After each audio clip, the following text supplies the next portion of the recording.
Bonjour tout le monde, j'espère que vous allez bien. Alors la petite vidéo du jour, promis, elle est pratique et non théorique, enfin il y a toujours un petit peu les deux avec moi.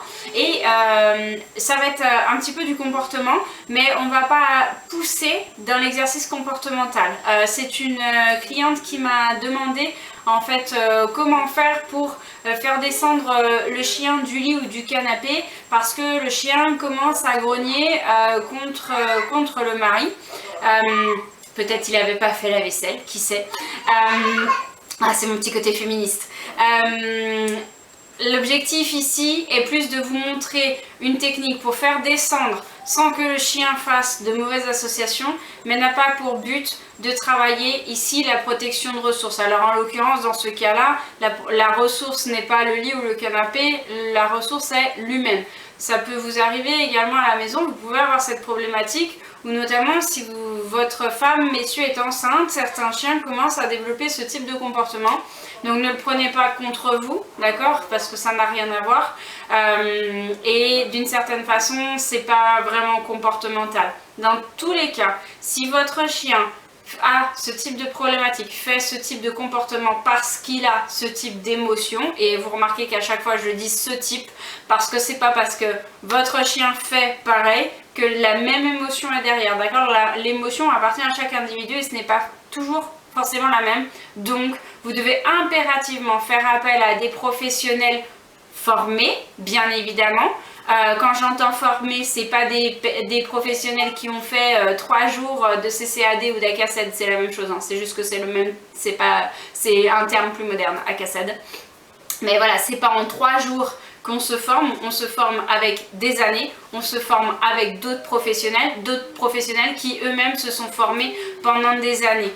Donc vraiment, si votre chien a ce type de problématique, faites appel à un professionnel de façon à ce qu'il analyse l'ensemble de la situation, l'ensemble de l'émotionnel de votre chien et donc qu'il puisse enseigner à votre chien via votre biais comment modifier son émotion pour modifier son comportement. D'accord? Je compte sur vous.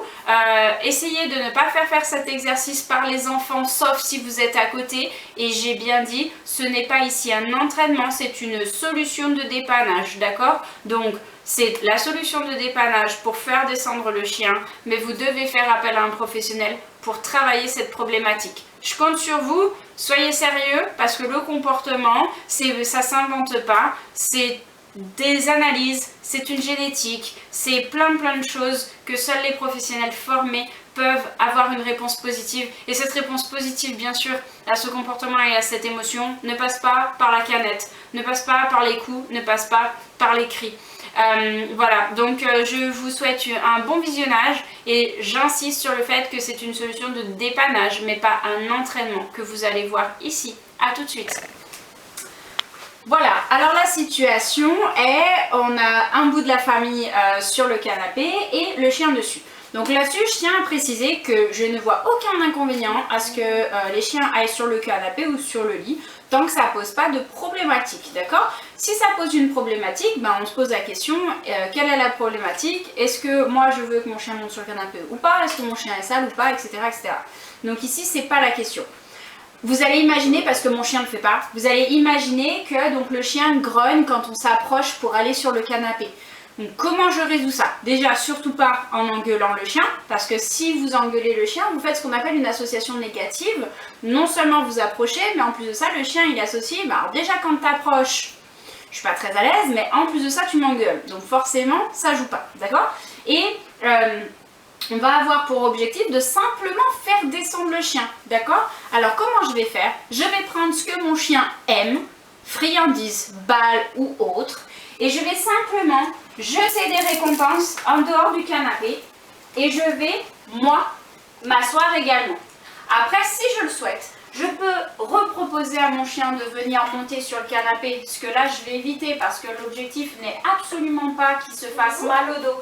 Et monter sur le canapé, ça reste douloureux pour lui. C'est bien monté tout, merci. Donc soit vous allez pouvoir réinviter le chien, soit simplement vous le laissez en dehors. Et comme je l'ai dit dans la première partie de la vidéo, il est vraiment très important que du coup vous travaillez cette problématique accompagnée d'un professionnel. Ne vous contentez pas de ça.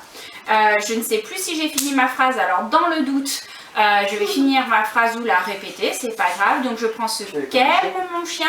Ça peut être des récompenses alimentaires, ça peut être ses croquettes, ça peut être une balle, ça peut être n'importe quoi que mon chien aime et qui va faire descendre le chien. Je mets un tout petit bémol. Pour certains chiens, pour qui la problématique est relativement développée, et donc où on va être plutôt dans de la rééducation, il se peut qu'au bout d'une ou deux fois, votre chien ne descende plus pour la nourriture. Si c'est le cas, sachez que ça peut arriver. C'est à la fois normal et pas normal. Donc, c'est vraiment important, c'est pour ça que j'insiste là-dessus, c'est pour ça que c'est vraiment important de faire appel à un professionnel de façon à ce qu'il vous donne les bons outils adaptés à votre chien et qui module en fonction. D'accord? Dans tous les cas, il faudra travailler le fait d'approcher le canapé en présence du chien. Votre chien peut grogner parce qu'il a mal, parce qu'il anticipe le fait de descendre. Il peut grogner pour des tas de raisons. D'accord? Donc, on n'engueule pas le chien. On fait une petite solution de secours. Ça, c'est typique ce qu'on appelle une solution pansement. Je ne règle pas le problème, mais dans l'immédiat, j'ai une solution à mettre en place. Et par la suite, soit je repropose à mon chien de monter, soit simplement je le laisse en bas. Voilà, j'espère que cette petite vidéo répondra aux interrogations de certains, que les personnes qui me l'ont demandé du coup le visionneront mieux et pourront entraîner en conséquence. A plus!